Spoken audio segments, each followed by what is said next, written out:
Le polveri sottili, gli scarichi industriali, i rifiuti nei mari e nei laghi, l'inquinamento è sotto gli occhi di tutti ed è sotto gli occhi di tutti l'importanza che l'ambiente ha nella vita nostra di tutti i giorni.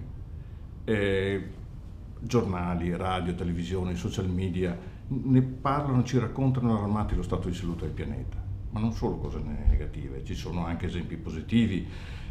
L'auto elettrica ormai è una realtà, si costruiscono stazioni di ricarica e piste ciclabili, viene promosso l'uso della bicicletta e c'è un commercio ormai importante di attività e di materiale realizzato con materiale riciclato.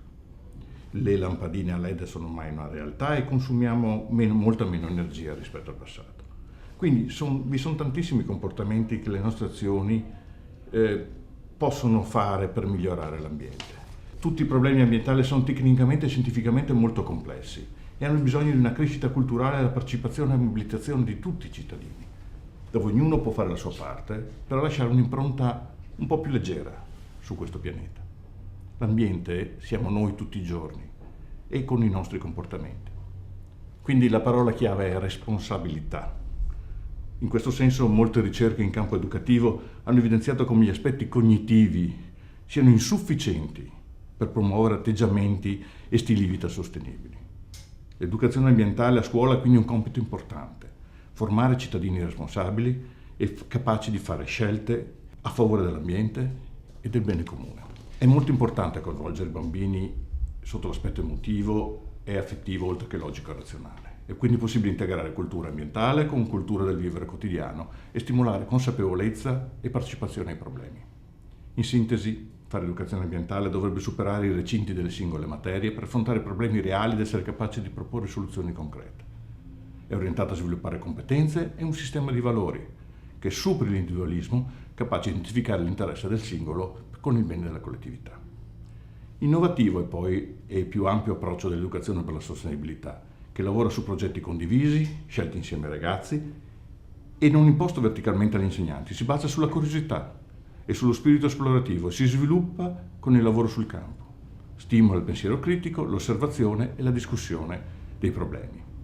L'insegnante diventa con i ragazzi un ricercatore nel campo dell'educazione alla sostenibilità.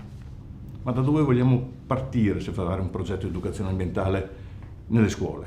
La cosa più semplice per motivare e coinvolgere i bambini è partire da una situazione che conoscono, che sono in grado di capire, anche da piccole cose.